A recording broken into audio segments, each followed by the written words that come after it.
ખાલી નળવા માટે જીવતા હોય. તમે જોજો આપણે બળદ લઈએ, બળદની કિંમત હોય પણ એની હારે બગડીઓ ફ્રીમાં આવે, એની કિંમત ન હોય. અને બગડીનું કામ લોહી પીવાનું, લોહી પીવે. ગાયના આંચળ ઉપર ઈટેડી હોય ને તો દૂધ દોવાનો ટાઈમ થાય અને દોવાય એ વખતે ત્યાંથી જગ્યા બદલીને બીજે જતી રહી. નહીતર 50 ગ્રામ 100 ગ્રામ દૂધ પી જાય એટલે વાંધો ના આવે, પણ એ ત્યાંથી લોહી જ પીવે છે. તમે જો ગણપતિ દાદાની ઘણી બધી વિશેષતાઓ છે. એનું માથું મોટું, એના કાન મોટા. માથું મોટું છે ને એટલે એની બુદ્ધિ મોટી છે. બુદ્ધિનો દેવ છે ગણપતિ દાદા. એના કાન મોટા. કોઈ દુખિયારાની વાત હોય, કોઈ ગરીબ માણસની વાત હોય તો પોતે સાંભળી શકે અને મોટી બુદ્ધિ છે, બુદ્ધિથી એનો નિવેડો લાવી શકે, વાતને પાછો પેટમાં હમાવી શકે છે. એનું પેટ જેવું મોટું અને એનું વાહન જેવું સુંદર કે એવડો મોટો દેવ હોવા છતાં એને કોઈ અહમ ના હોય, કોઈ અભિમાન ના હોય. અને માં પાર્વતીને ભોળાનાથનું વરદાન મળેલું કે તારા અંગના મેલના બાલુરા બનશે અને એ બાલુરો બનાવી અને એમાં પ્રાણ પૂર્યા. સાહેબ માતાજી નવા બેઠેલા ભોળોનાથ જ્યારે તપ કરીને આવે અને એ વખતે ગણપતિ દાદા એમ મનમાં નક્કી કરી દે કે કદાચ અમે હિમાલય આવી જાય તો ભલે આવી જાય, પણ માતાની આજ્ઞાનું પાલન કરવું. એવી માતાની જ્યારે આજ્ઞાનું પાલન કર્યું અને તમે જુઓ કે ગણપતિ દાદાનું મસ્તક કાપ્યું અને આપણે બધા જાણીએ છીએ કે પછી હાથીનું મસ્તક લાવી લગાવ્યું. હવે કદાચ માથું કાપ્યું ત્યાં પડ્યું, બીજા કોઈ પશુનું કાપીને લગાવવું એવું જરૂરી કેમ હતું? એને માથું લગાવી તો શકે, પણ એનું કારણ હતું સાહેબ. ભોળાનાથે વિચાર કર્યો કે મારા દીકરાની અંદર એક જ ગુણ છે, માતૃભક્તિ, માતાની આજ્ઞાનું પાલન કરવું. પણ મારે એને સર્વશ્રેષ્ઠ બનાવવો છે અને ત્રણેય લોકોમાં પૂજા કરવો છે. અને એના માટે દેવો ઉપર નજર કરી તો સર્વગુણ સંપન્ન ક્યાંય જણાણું નહીં, માનવ ઉપર ક્યાંય જણાણું નહીં અને પશુઓમાં ક્યાંય જણાણું નહીં, પણ એક હાથી એવો એમને દેખાણો કે જે સર્વગુણ સંપન્ન હતો અને એટલા માટે પછી એનું માથું લગાવ્યું. અને આજે આપણે બધાએ જાણીએ છીએ કે જ્યારે સૃષ્ટિની પ્રદક્ષિણા કરીને જ્યારે આવવાનું હતું ને એ વખતે કાર્તિકજીને તો મોરનું વાહન હતું એટલે મોર ઉપર સવારી કરી નીકળી ગયા, પણ ગણપતિ દાદાએ ભોળાનાથને માં પાર્વતીને બેહાડીને બેયની પ્રદક્ષિણા કરી અને એમાં આખી સૃષ્ટિની પ્રદક્ષિણા આવી ગઈ. ભોળાનાથનું વરદાન મળે, માં પાર્વતીનું વરદાન મળે કે દરેક શુભ કાર્યની શરૂઆત તને યાદ કરીને થશે. અને આજે ભજન હોય, કોઈ સંતવાણી હોય, પુણ્યતિથિ હોય, જીવન પર્વ હોય, મોટો ડાયરો હોય કે જેને લગ્નનું ટાણું કહેવાય, ઉજળો અવસર કહેવાય, એવા કોઈ પ્રસંગ હોય એની અંદર પણ આપણે સૌપ્રથમ ગણપતિ દાદાની યાદ કરીએ. અને બીજી જેની એની એક વિશેષતા છે સાહેબ કે એવડો મોટો દેવ હોવા છતાં એને અભિમાન નહીં, એનું વાહન તમે જો ઉંદર. અને જ્યારે આપણે મોટા થવું હોય તો નાનાને હાથે રાખીએ તો નાના આપણને મોટા કરે. એક વખતે નવડાએ આચરણ સપાટમાં એટલે આખડાએ કીધું નવડાને કે ભાઈ મારો કશો વાંક નથી, કોઈ ગુનો નથી, તે મને માર્યો હું કાકા. આખડાએ નવડાએ આખડાને માર્યો ત્યારે આખડાએ કીધું કે મને હું કામ માર્યો? ત્યારે નવડાએ એમ કીધું કે તમે તો નાના છો, તમે મોટા છે તો મોટા તો મારે ખરા, તમે કોઈ દિવસ વાંકમાં ના હોય તો શું અમારે મારવાનું બંધ કરી દેવાનું? એટલે આખડો કે તો પછી હું કોને મારું? એટલે આખડાએ છે ને સાતડાને માર્યો, સાતડાએ છગડાને માર્યો, છગડાએ પાંચડાને માર્યો, પાંચડાએ ચોગડાને માર્યો, ચોગડાએ તગડાને માર્યો, તગડાએ બગડાને માર્યો, બગડાએ એકડાને માર્યો. એકડાની નીચે મીંડું હતું, મીંડું વિચાર કરે છે કે હવે એકડો મને મારશે, મારી નીચે કોઈ નથી, હું કોને મારી? પણ એકડાએ મીંડાને માર્યો નહીં, પણ નીચે નમીન પ્રેમથી મીંડાના માથે હાથ ફેરવ્યો. એટલે મીંડું હતું ને રાજી થઈ ગયું અને ટહળાતું એકડાની બાજુમાં આવીને બેહી ગઈ. એટલે એકડો ને મીંડું બે ભેગા થઈ ગયા ને એની રકમ 10 થઈ ગઈ સાહેબ. નવડા કરતા એનું મહત્વ વધી ગયું છે. એટલે આમાં તો ઘણું બધું સમજવાનું શીખવાનું છે.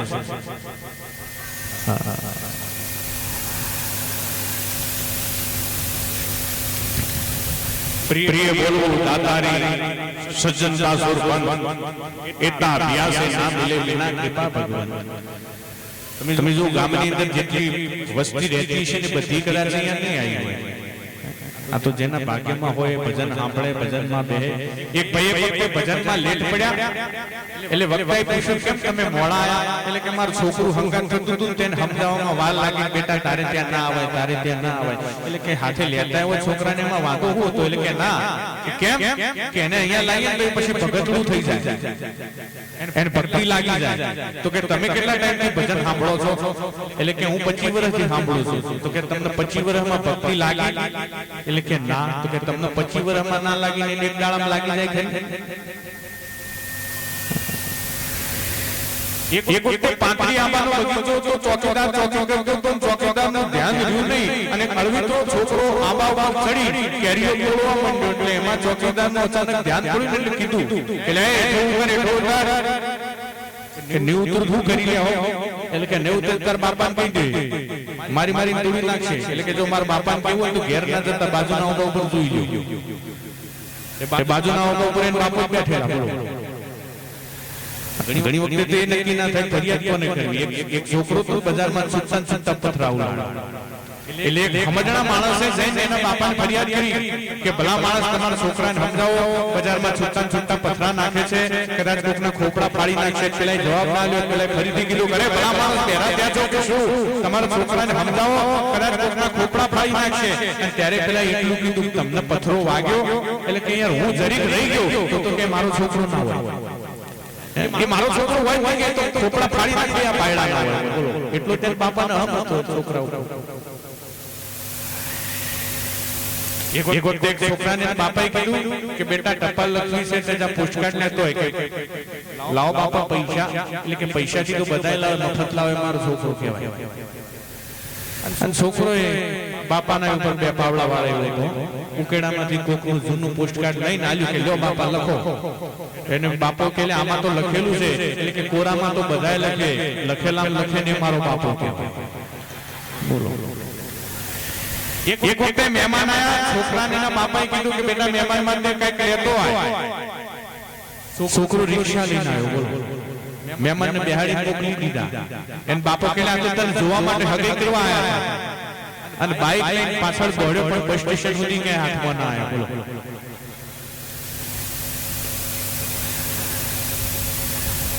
એક જણાને ઘરે મહેમાન આયા, મહેમાન એટલે એની ઘરવાળી શું કે ખબર કે તારી ગાય તારો કૂતરો અને તારો બિલાવ.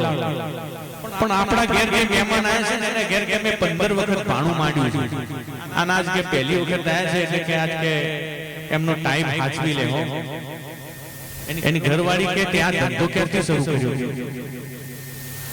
અરે કે આ પ્રયોગ કર્યો નહીં કર્યું પણ આટલી વખતે મારી મિત્રતા હાચવી લે. અડધો કલાક સુધી કબીર ત્યારે કઢી કેટલા ઠેકાણું પડ્યું. કીધું જાઓ બેહો મહેમાન જોડે વાતો કરો. બને કહું એટલે આવજો. મહેમાન જોડે બેઠા, હવે કઈક વાતો કરવી પડે. એટલે મહેમાનને કે હવે હોળીનું કેટલું શીખવું તે મહેમાનને ખાલી આડી દીવાલ હતી એટલે મહેમાન કાનો કાન બધું સાંભળતા હતા. એટલે મહેમાન કે હોળીના આડું કે આમ જોઈએ તો અઠવાડિયું છે પણ કે તારા માટે તો કે ખાલી દિવાલ જ આડી છે, હું ગયો નથી, હોળી વળગી નહીં.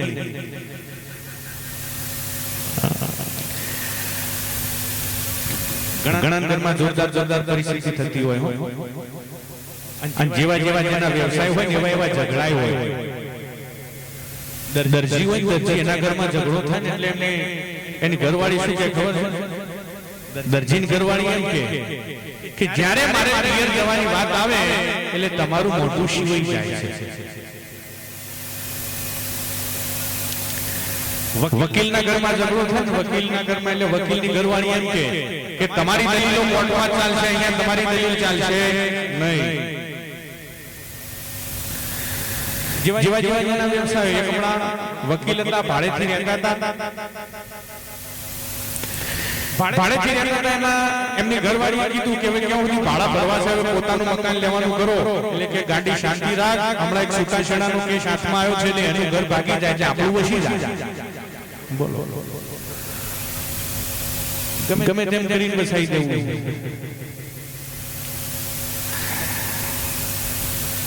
શિક્ષકના ઘરમાં ઝઘડો થાય ને એટલે શિક્ષકની ઘરવાળી એમ કે તમારું ગણિત તમારી જોડે રાખો, છોકરાને ભણાવવામાં મને નહીં ભણાવવાનું.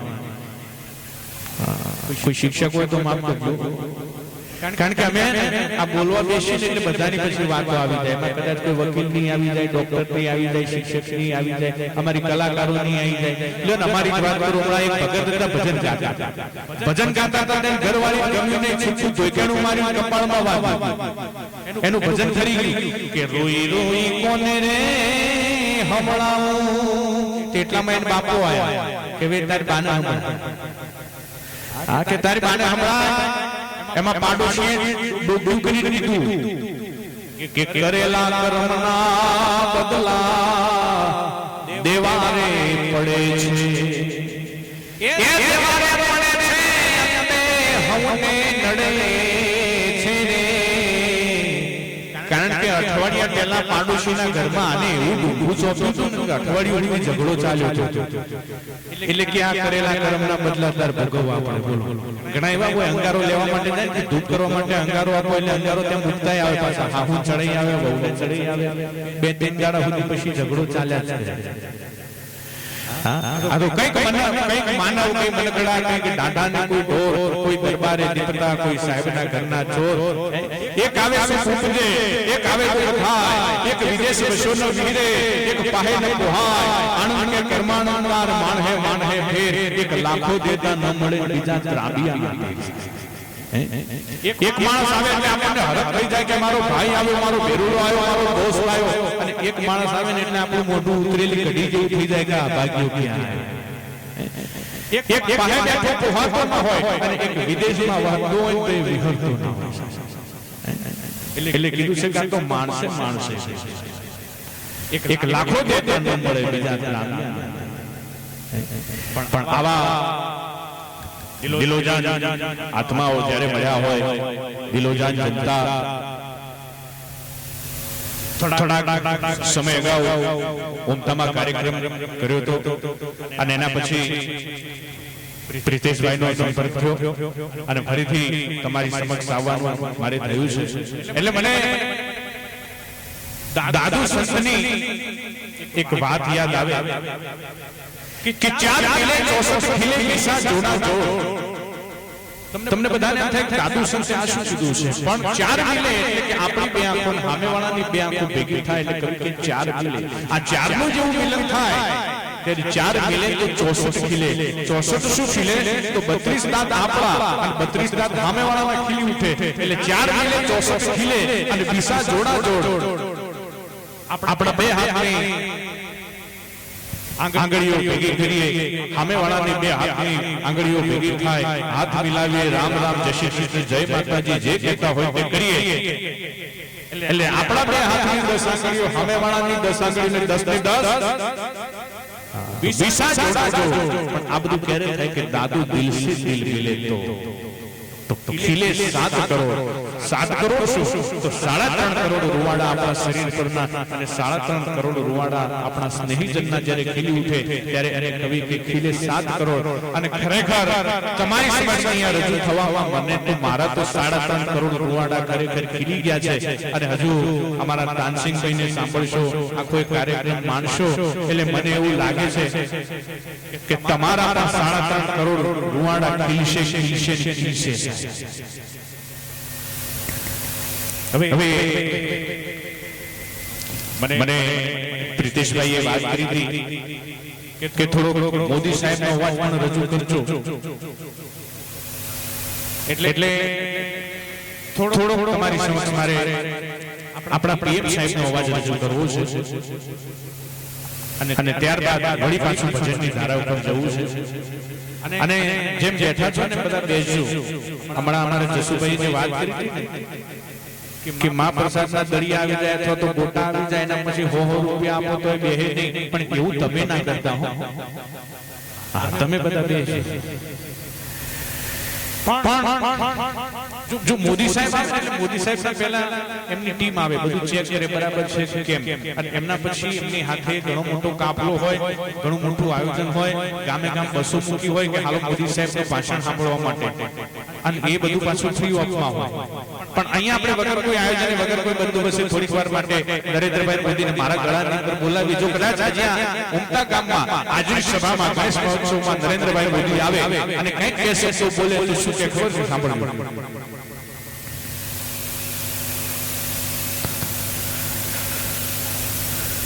અહીંયા ઉપસ્થિત ઉમટા ગામની જનતા સભામાં ઉપસ્થિત વડીલો યુવાન મિત્રો માતાઓ ભાઈઓ અને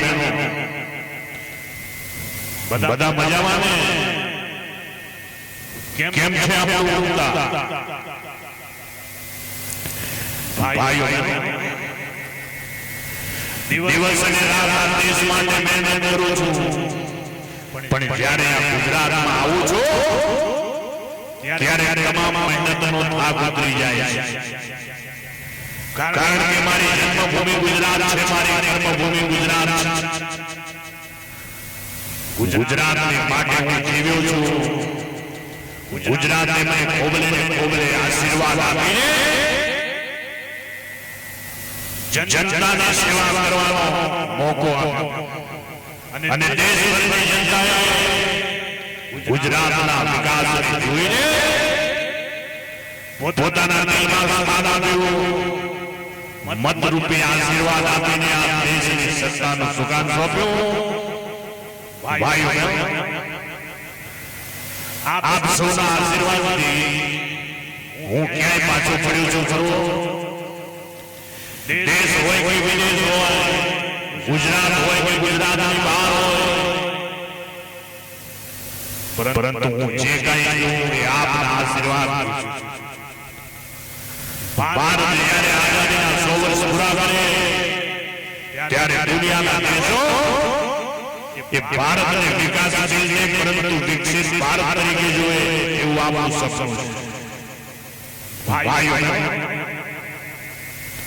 ઘણા એમ કહે છે વિકાસ થતો નથી મારે એને કહેવું છે કે ભાઈ બોલો કાલે કઈ તારીખ હતી કાલે કઈ તારીખ હતી આજે કઈ તારીખ હતી બોલો આવતીકાલે કઈ તારીખ છે બોલો વિકાસ આગળ વધે છે દિવસો વિકાસ દિવસે ન વધે જો રાત્રે વધે અને રાત્રે ન વધે તો દિવસે વધે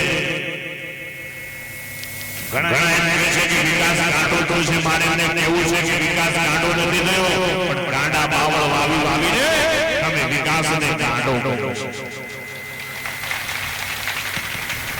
અને દેશ ચાહે વિકાસ ન દેખાતો તો મારે એને કહેવું છે કે તમારા દીકરાનું નામ તમે વિકાસ પાડી પછી તમને ઘરમાં પણ વિકાસ દેખાશે બહાર પણ વિકાસ દેખાશે કરતા તમારી નજર સમક્ષ વિકાસ દેખાશે વધુ કઈ નહીં કહેતા ગણપતિ દાદાની કૃપા આપ સર્વના પર ઉતરે આપ સર્વે સ્વસ્થ વ્યસ્ત મસ્ત અને તંદુરસ્ત રહો એવી ગણપતિ દાદા આપ સૌના પર કૃપા કરે એવી મારી શુભ ભાવના અને શુભ કામના છે આપ સૌ ગણેશ મહોત્સવને ખૂબ સારી રીતે દિલથી ઉત્સાહથી ઉજવો ભાઈઓ બહેનો જે કોઈ આજે થાક્યા પાક્યા હોય ને આવી ન શક્યા હોય એવા મારા વડીલોને કહેજો કે તમારો દીકરો નરેન્દ્ર તમને યાદ કરતો હતો અને તમારા આશીર્વાદ આપતો હતો આપ સૌ મને એવા આશીર્વાદ આપો કે દિવસ અને રાત થાક્યા વગર આ દેશની સેવા નિરંતર કરતો રહો આપ સૌનો ખૂબ ખૂબ આભાર જય જય ભારત જય જય જય ગુજરાત ભારત માતા કી જય ગજાનન જય ગજાનન વંદે વંદે ખૂબ ખૂબ ધન્યવાદ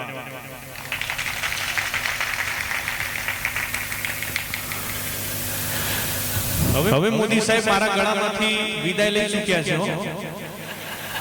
હા, એટલે હવે તમારી સામે આ 5 તત્વોનું ખોડિયું જે બેઠું છે ને એને કોઈ ફૂલો કે કોઈ ફૂલિયો કે કોઈ ફૂલજી કે કોઈ ફૂલચંદ કે જે કે યાર છે પણ હવે ભજનના દોરને આગળ વધારીએ કારણ કે ગણપતિ દાદાને તો હવે યાદ કરી દીધા છે. જો પહેલા સાઉન્ડમાં તકલીફ આવતી હતી, બંધ થઈ જતું હતું, પણ હવે નથી થતું એટલે મને લાગે હવે ગણપતિ દાદાની કૃપા ઉતરી છે. અને આ લાઈટ માઇક વાઇપ આ બધું ગમે ત્યારે બગડે નક્કી જ નહીં. પણ માઇક બગડે તો ભંગારમાં વેચી દેવાય, વાઇપ બગડે તો પછી એમાં કશું થાય નહીં. માઇકમાં બંધ કરવાની સ્વિચ આવે, ચાલુ કરવાની સ્વિચ આવે, વાઇપમાં તો એનો અવાજ ક્યારે વધી જાય એનું નક્કી જ નહીં.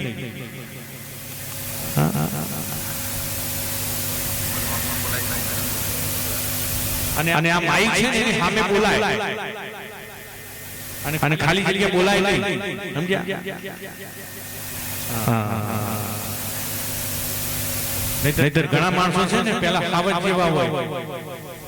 એક જણો કે હું પહેલા હાવજ હતો ને અત્યારે હાવજ હતો, તો કીધું તાન પછી ડણક નાખ ડણક, એટલે કે ના હવે ડણક ના નખાય. કીધું કેમ? એટલે કે હવે ઉપર માતાજીની સવારી થઈ ગઈ. એક વખતે સિંહના લગનની અંદર ઉંદેડો નાચતો હતો, બોલો. હવે સિંહના લગન હતા ને એટલે બધાને એમ થયું કે આ કદાચ સાટો પાણી કરી ગયો લાગે છે, એટલે બધાએ કીધું કે આપણા સ્ટેટસ પ્રમાણે આ શોભે નહીં, એટલે જતો રહે તું, આ તને શરમ નથી આવતી? આવા રાજાના લગનમાં તું નાચે છે? એટલે કે ના કે લગન કરવાનો છે ને કે એ મારો પહેલો છે. કે કેમ, કેવી રીતે લ્યા? એટલે કે જો પેલા લગન પહેલા તો કે હું સિંહ હતો, આ તો લગન કર્યા ને પછી ઉંદેડો થઈ ગયો.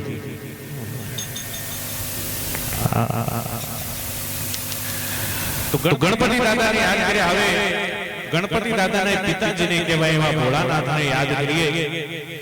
મેં પહેલા પણ વાત કરી કે આ આખો પરિવાર પૂજાય છે. અને તમને એક બીજી વાત કરું કે ગણપતિ દાદા છે ને એ પાટીદાર સમાજમાં તો ભાઈ થાય, અને હું એ પાટીદારનો દીકરો છું. પાટીદારના દીકરા તરીકે જો આપણે ગણપતિ દાદાનું આહ્વાન કરીએ ને એટલે 100% હાજરી આપે. એનું કારણ હું તમને કહું. કેવી રીતે? કે જો પાટીદાર એટલે માં ઉમિયાના દીકરા, અને ગણપતિ કોના દીકરા? કે માં ઉમિયાના દીકરા, એટલે એ નાતે ભાઈ થાય. પણ હવે ભગવાન આશુતોષ જેને કહેવાય કે દેવાદેવ જે મહાદેવ કહેવાય એવા ભોળિયાનાથને યાદ કરીએ.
हर उतना ही पाए मेरे भोले शिव लहरी मेरे भोले दरबार में सब सब आता है शिव शिव दरबार में सबका आता है जितना जिससे भाग में लिखा जितना जिससे भाग में लिखा उतना ही पाता है मेरे भोले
सबका है जीव लहरे दरबार में सबका है जितना जिसके भाग्य लिखा जितना जिसके भाग्य लिखा उतना ही पाता है मेरे भोले शिव लहरी मेरे भोले दरबार में सबका है लहरी दरबार में सबका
પછી કનૈયાએ વીણો વગાડી 14 ભુવન ગજાયા.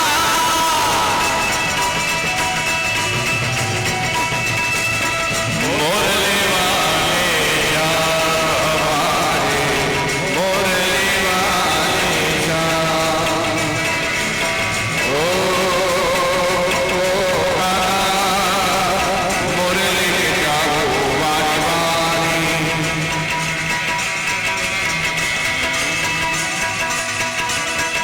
પછી કનૈયાએ વીણો વગાડી 14 ભુવન ગજાયા. ત્યારે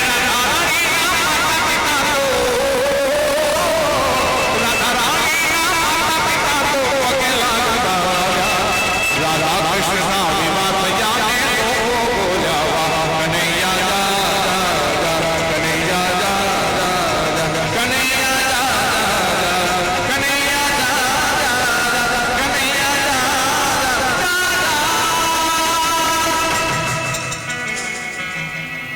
બોલે કૃષ્ણ